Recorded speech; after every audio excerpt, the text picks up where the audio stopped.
The Odyssey, by Homer, translated by Samuel Butler. Book 17. When the child of morning, rosy-fingered Dawn, appeared, Telemachus bound on his sandals and took a strong spear that suited his hands, for he wanted to go into the city. "Old friend," said he to the swineherd, "I will now go to the town and show myself to my mother, for she will never leave off grieving till she has seen me. As for this unfortunate stranger, take him to the town and let him beg there of any one who will give him a drink and a piece of bread. I have trouble enough of my own, and cannot be burdened with other people." If this makes him angry, so much the worse for him, but I like to say what I mean. Then Ulysses said, "Sir, I do not want to stay here. A beggar can always do better in town than country, for any one who likes can give him something. I am too old to care about remaining here at the beck and call of a master. Therefore let this man do as you have just told him, and take me to the town as soon as I have had a warm by the fire, and the day has got a little heat in it. My clothes are wretchedly thin, and this frosty morning I shall be perished with cold, for you say the city is some way off."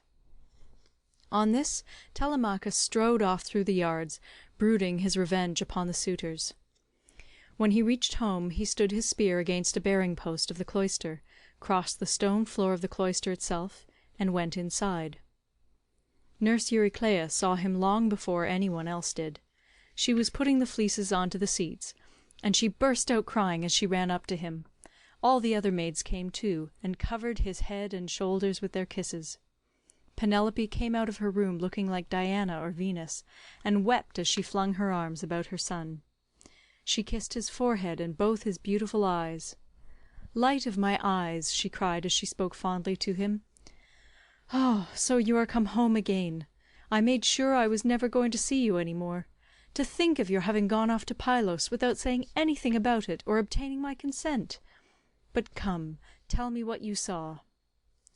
"Do not scold me, mother," answered Telemachus, "nor vex me, seeing what a narrow escape I have had, but wash your face, change your dress, go upstairs with your maids, and promise full and sufficient hecatombs to all the gods, if Jove will only grant us our revenge upon the suitors.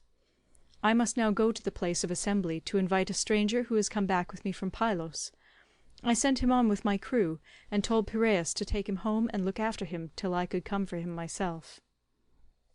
She heeded her son's words, washed her face, changed her dress, and vowed full and sufficient hecatombs to all the gods if they would only vouchsafe her revenge upon the suitors. Telemachus went through, and out of the cloisters, spear in hand, not alone, for his 2 fleet dogs went with him. Minerva endowed him with a presence of such divine comeliness that all marvelled at him as he went by, and the suitors gathered round him with fair words in their mouths and malice in their hearts. But he avoided them, and went to sit with Mentor, Antiphus, and Halitherses, old friends of his father's house, and they made him tell them all that had happened to him. Then Piraeus came up with Theoclymenus, whom he had escorted through the town to the place of assembly, whereon Telemachus at once joined them. Piraeus was the first to speak. "Telemachus," said he, "I wish you would send some of your women to my house to take away the presents Menelaus gave you." "We do not know, Piraeus," answered Telemachus, "what may happen. If the suitors kill me in my own house and divide my property among them, I would rather you had the presents than that any of those people should get hold of them. If on the other hand I manage to kill them, I shall be much obliged if you will kindly bring me my presents." With these words he took Theoclymenus to his own house.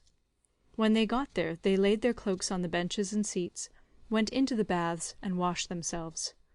When the maids had washed and anointed them, and had given them cloaks and shirts, they took their seats at table. A maidservant then brought them water in a beautiful golden ewer, and poured it into a silver basin for them to wash their hands, and she drew a clean table beside them. An upper servant brought them bread, and offered them many good things of what there was in the house.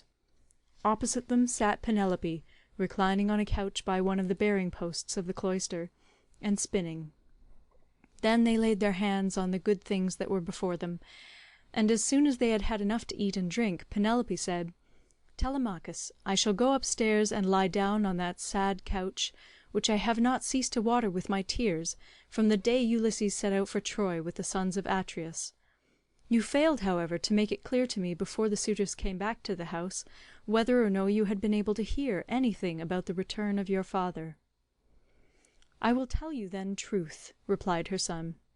"We went to Pylos and saw Nestor, who took me to his house and treated me as hospitably as though I were a son of his own who had just returned after a long absence.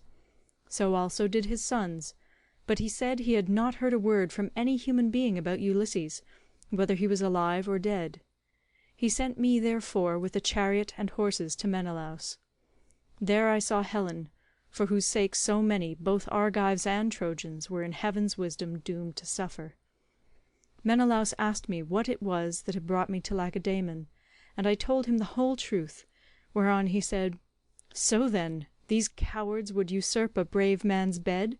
A hind might as well lay her new-born young in the lair of a lion, and then go off to feed in the forest or in some grassy dell. The lion, when he comes back to his lair, will make short work with the pair of them, and so will Ulysses with these suitors. By Father Jove, Minerva, and Apollo, if Ulysses is still the man that he was when he wrestled with Philomelides in Lesbos and threw him so heavily that all the Greeks cheered him, if he is still such and were to come near these suitors, they would have a short shrift and a sorry wedding. As regards your question, however, I will not prevaricate nor deceive you, but what the old man of the sea told me, so much will I tell you in full. He said he could see Ulysses on an island sorrowing bitterly in the house of the nymph Calypso, who was keeping him prisoner, and he could not reach his home, for he had no ships nor sailors to take him over the sea. This was what Menelaus told me, and when I had heard his story I came away. The gods then gave me a fair wind, and soon brought me safe home again." With these words he moved the heart of Penelope. Then Theoclymenus said to her, "Madam, wife of Ulysses, Telemachus does not understand these things. Listen therefore to me, for I can divine them surely, and will hide nothing from you. May Jove the king of heaven be my witness, and the rites of hospitality, with that hearth of Ulysses to which I now come, that Ulysses himself is even now in Ithaca, and, either going about the country or staying in one place, is inquiring into all these evil deeds, and preparing a day of reckoning for the suitors. I saw an omen when I was on the ship which meant this, and I told Telemachus about it." "May it be even so," answered Penelope. "If your words come true, you shall have such gifts and such goodwill from me that all who see you shall congratulate you." Thus did they converse. Meanwhile the suitors were throwing discs, or aiming with spears at a mark on the levelled ground in front of the house, and behaving with all their old insolence. But when it was now time for dinner, and the flock of sheep and goats had come into the town from all the country round, with their shepherds as usual, then Medon, who was their favourite servant and who waited upon them at table, said, "Now then, my young masters, you have had enough sport, so come inside, that we may get dinner ready. Dinner is not a bad thing at dinner time." They left their sports as he told them, and when they were within the house they laid their cloaks on the benches and seats inside, and then sacrificed some sheep, goats, pigs, and a heifer, all of them fat and well grown. Thus they made ready for their meal. In the meantime Ulysses and the swineherd were about starting for the town, and the swineherd said, "Stranger, I suppose you still want to go to town to-day, as my master said you were to do. For my own part, I should have liked you to stay here as a station hand, but I must do as my master tells me, or he will scold me later on, and a scolding from one's master is a very serious thing. Let us then be off, for it is now broad day. It will be night again directly, and then you will find it colder." "I know and understand you," replied Ulysses. "You need say no more. Let us be going, but if you have a stick ready cut, let me have it to walk with, for you say the road is a very rough one." As he spoke, he threw his shabby old tattered wallet over his shoulders by the cord from which it hung, and Eumaeus gave him a stick to his liking. The two then started, leaving the station in charge of the dogs and herdsmen who remained behind. The swineherd led the way, and his master followed after, looking like some broken down old tramp as he leaned upon his staff, and his clothes were all in rags. When they had got over the rough steep ground, and were nearing the city, they reached the fountain from which the citizens drew their water. This had been made by Ithaca, Neritus, and Polyctor. There was a grove of water-loving poplars planted in a circle all round it, and the clear cold water came down to it from a rock high up, while above the fountain there was an altar to the nymphs, at which all wayfarers used to sacrifice. Here Melanthius, son of Dolius, overtook them as he was driving down some goats, the best in his flock, for the suitors' dinner, and there were 2 shepherds with him. When he saw Eumaeus and Ulysses, he reviled them with outrageous and unseemly language, which made Ulysses very angry. "There you go," cried he, "and a precious pair you are. See how heaven brings birds of the same feather to one another. Where, pray, master swineherd, are you taking this poor miserable object? It would make any one sick to see such a creature at table. A fellow like this never won a prize for anything in his life, but will go about rubbing his shoulders against every man's doorpost, and begging, not for swords and cauldrons like a man, but only for a few scraps not worth begging for. If you would give him to me for a hand on my station, he might do to clean out the folds, or bring a bit of sweet feed to the kids, and he could fatten his thighs as much as he pleased on whey.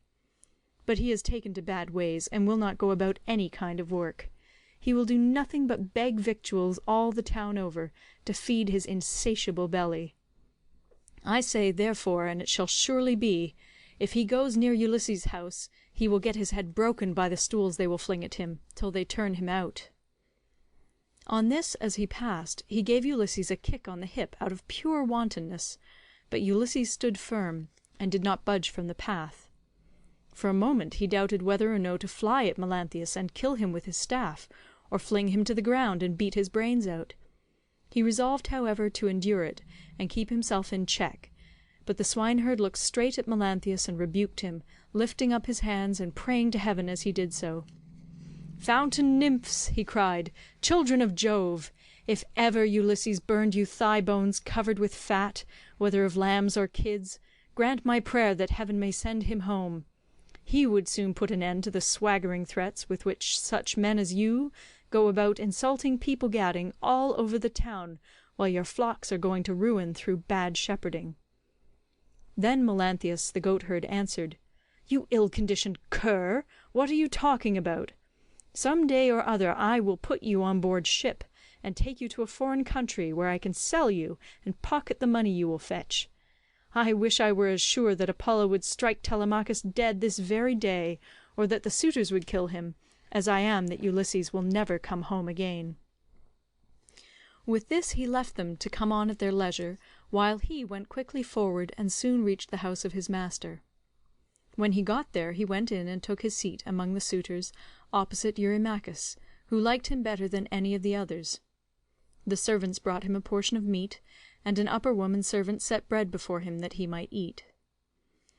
Presently Ulysses and the swineherd came up to the house and stood by it, amid a sound of music, for Phemius was just beginning to sing to the suitors. Then Ulysses took hold of the swineherd's hand, and said, "Eumaeus, this house of Ulysses is a very fine place. No matter how far you go you will find few like it. One building keeps following on after another. The outer court has a wall with battlements all round it. The doors are double folding and of good workmanship. It would be a hard matter to take it by force of arms. I perceive too that there are many people banqueting within it, for there is a smell of roast meat, and I hear a sound of music, which the gods have made to go along with feasting." Then Eumaeus said, "You have perceived aright, as indeed you generally do. But let us think what will be our best course. Will you go inside first and join the suitors, leaving me here behind you, or will you wait here and let me go in first? But do not wait long, or some one may see you loitering about outside, and throw something at you. Consider this matter, I pray you." And Ulysses answered, "I understand and heed. Go in first and leave me here where I am. I am quite used to being beaten and having things thrown at me. I have been so much buffeted about in war and by sea that I am case hardened, and this too may go with the rest. But a man cannot hide away the cravings of a hungry belly. This is an enemy which gives much trouble to all men. It is because of this that ships are fitted out to sail the seas, and to make war upon other people." As they were thus talking, a dog that had been lying asleep raised his head and pricked up his ears. This was Argos, whom Ulysses had bred before setting out for Troy, but he had never had any work out of him. In the old days he used to be taken out by the young men when they went hunting wild goats, or deer, or hares, but now that his master was gone, he was lying neglected on the heaps of mule and cow dung that lay in front of the stable doors, till the men should come and draw it away to manure the great close, and he was full of fleas. As soon as he saw Ulysses standing there, he dropped his ears and wagged his tail, but he could not get close up to his master. When Ulysses saw the dog on the other side of the yard, dashed a tear from his eyes without Eumaeus seeing it, and said, "Eumaeus, what a noble hound that is over yonder on the manure heap! His build is splendid. Is he as fine a fellow as he looks? Or is he only one of those dogs that come begging about a table, and are kept merely for show?"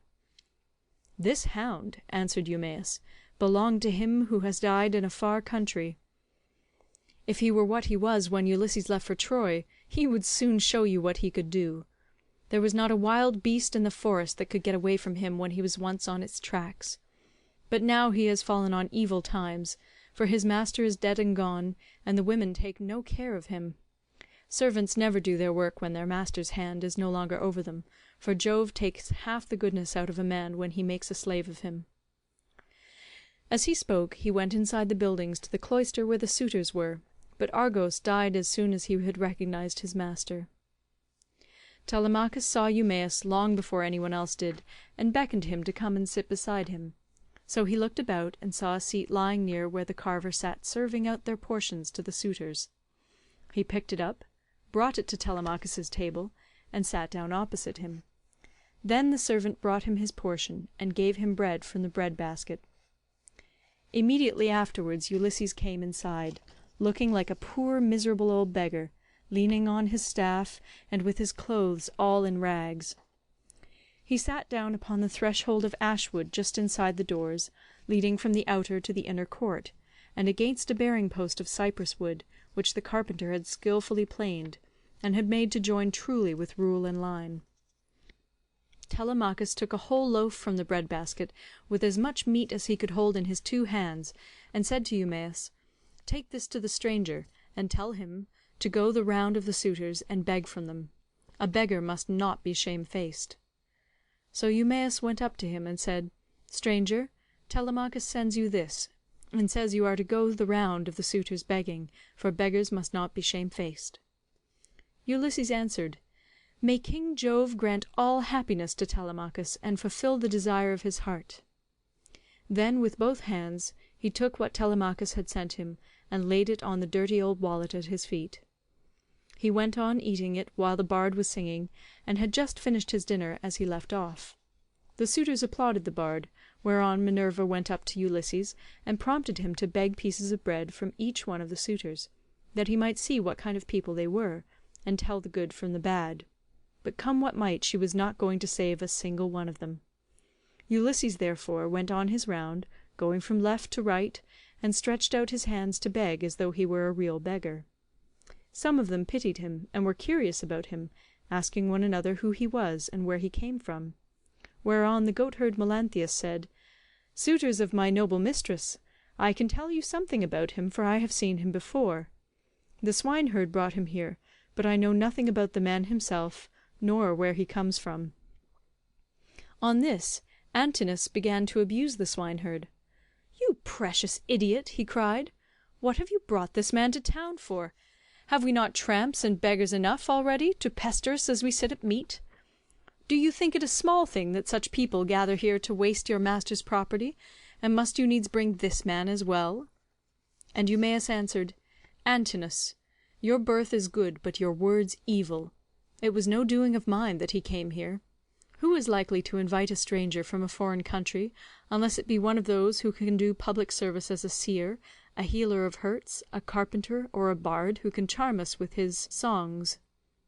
Such men are welcome all the world over, but no one is likely to ask a beggar who will only worry him. You are always harder on Ulysses' servants than any of the other suitors are, and above all on me, but I do not care so long as Telemachus and Penelope are alive and here." But Telemachus said, "Hush, do not answer him. Antinous has the bitterest tongue of all the suitors, and he makes the others worse."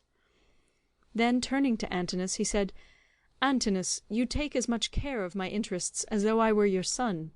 Why should you want to see this stranger turned out of the house? Heaven forbid! Take something and give it him yourself. I do not grudge it. I bid you take it.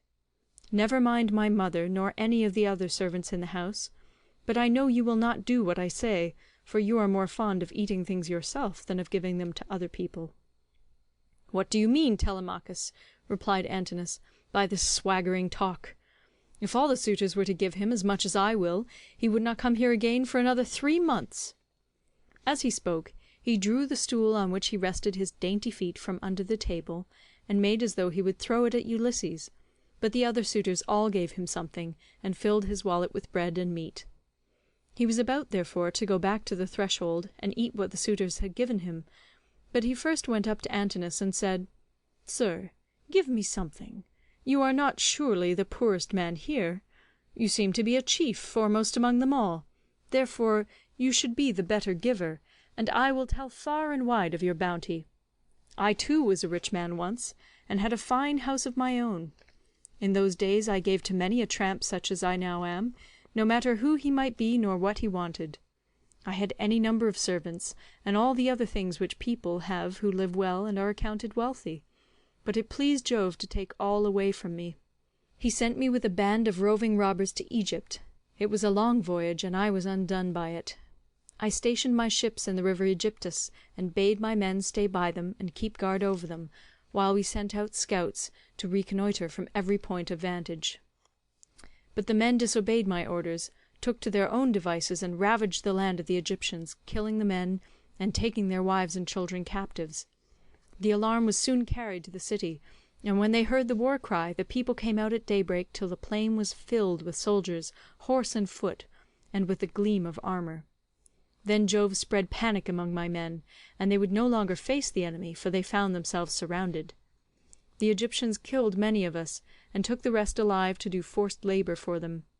As for myself, they gave me to a friend who met them, to take to Cyprus, Demitor by name, son of Iasus, who was a great man in Cyprus. Thence I am come hither in a state of great misery." Then Antinous said, "What god can have sent such a pestilence to plague us during our dinner? Get out into the open part of the court, or I will give you Egypt and Cyprus over again for your insolence and importunity. You have begged of all the others, and they have given you lavishly, for they have abundance round them, and it is easy to be free with other people's property when there is plenty of it." On this Ulysses began to move off, and said, "Your looks, my fine sir, are better than your breeding. If you were in your own house you would not spare a poor man so much as a pinch of salt, for though you are in another man's and surrounded with abundance, you cannot find it in you to give him even a piece of bread." This made Antinous very angry, and he scowled at him, saying, "You shall pay for this before you get clear of the court." With these words he threw a footstool at him, and hit him on the right shoulder blade near the top of his back. Ulysses stood firm as a rock, and the blow did not even stagger him, but he shook his head in silence as he brooded on his revenge. Then he went back to the threshold, and sat down there, laying his well-filled wallet at his feet. "Listen to me," he cried, "you suitors of Queen Penelope, that I may speak even as I am minded. A man knows neither ache nor pain if he gets hit while fighting for his money, or for his sheep or his cattle, and even so Antinous has hit me while in the service of my miserable belly, which is always getting people into trouble. Still, if the poor have gods and avenging deities at all, I pray them that Antinous may come to a bad end before his marriage." "Sit where you are and eat your victuals in silence, or be off elsewhere," shouted Antinous. "If you say more I will have you dragged hand and foot through the courts, and the servants shall flay you alive." The other suitors were much displeased at this, and one of the young men said, "Antinous, you did ill in striking that poor wretch of a tramp. It will be worse for you if he should turn out to be some god, and we know the gods go about disguised in all sorts of ways as people from foreign countries, and travel about the world to see who do amiss and who righteously." Thus said the suitors, but Antinous paid them no heed. Meanwhile Telemachus was furious about the blow that had been given to his father, and though no tear fell from him, he shook his head in silence and brooded on his revenge. Now when Penelope heard that the beggar had been struck in the banqueting cloister, she said before her maids, "Would that Apollo would so strike you, Antinous." And her waiting woman Eurynome answered, "If our prayers were answered, not one of the suitors would ever again see the sun rise." Then Penelope said, "Nurse, I hate every single one of them, for they mean nothing but mischief, but I hate Antinous like the darkness of death itself. A poor unfortunate tramp has come begging about the house for sheer want. Every one else has given him something to put in his wallet, but Antinous has hit him on the right shoulder blade with a footstool." Thus did she talk with her maids as she sat in her own room, and in the meantime Ulysses was getting his dinner. Then she called for the swineherd and said, "Eumaeus, go and tell the stranger to come here. I want to see him and ask him some questions. He seems to have travelled much, and he may have seen or heard something of my unhappy husband." To this you answered, O swineherd Eumaeus, "If these Achaeans, madam, would only keep quiet, you would be charmed with the history of his adventures. I had him 3 days and 3 nights with me in my hut, which was the first place he reached after running away from his ship, and he has not yet completed the story of his misfortunes. If he had been the most heaven-taught minstrel in the whole world, on whose lips all hearers hang entranced, I could not have been more charmed as I sat in my hut and listened to him. He says there is an old friendship between his house and that of Ulysses, and that he comes from Crete, where the descendants of Minos live, after having been driven hither and thither by every kind of misfortune. He also declares that he has heard of Ulysses as being alive, and near at hand among the Thesprotians, and that he is bringing great wealth home with him." "Call him here, then," said Penelope, "that I too may hear his story. As for the suitors, let them take their pleasure indoors or out as they will, for they have nothing to fret about. Their corn and wine remain unwasted in their houses, with none but servants to consume them, while they keep hanging about our house day after day, sacrificing our oxen, sheep, and fat goats for their banquets, and never giving so much as a thought to the quantity of wine they drink. No estate can stand such recklessness, for we have now no Ulysses to protect us. If he were to come again, he and his son would soon have their revenge." As she spoke Telemachus sneezed so loudly that the whole house resounded with it. Penelope laughed when she heard this, and said to Eumaeus, "Go and call the stranger. Did you not hear how my son sneezed just as I was speaking? This can only mean that all the suitors are going to be killed, and that not one of them shall escape. Furthermore I say, and lay my saying to your heart, if I am satisfied that the stranger is speaking the truth, I shall give him a shirt and cloak of good wear." When Eumaeus heard this he went straight to Ulysses and said, "Father stranger, my mistress Penelope, mother of Telemachus, has sent for you. She is in great grief, but she wishes to hear anything you can tell her about her husband, and if she is satisfied that you are speaking the truth, she will give you a shirt and cloak, which are the very things that you are most in want of. As for bread, you can get enough of that to fill your belly by begging about the town and letting those give that will." "I will tell Penelope," answered Ulysses, "nothing but what is strictly true. I know all about her husband, and have been partner with him in affliction, but I am afraid of passing through this crowd of cruel suitors, for their pride and insolence reach heaven. Just now, moreover, as I was going about the house without doing any harm, a man gave me a blow that hurt me very much, but neither Telemachus nor any one else defended me. Tell Penelope, therefore, to be patient and wait till sundown. Let her give me a seat close up to the fire, for my clothes are worn very thin. You know they are, for you have seen them ever since I first asked you to help me. She can then ask me about the return of her husband." The swineherd went back when he heard this, and Penelope said as she saw him cross the threshold, "Why do you not bring him here, Eumaeus?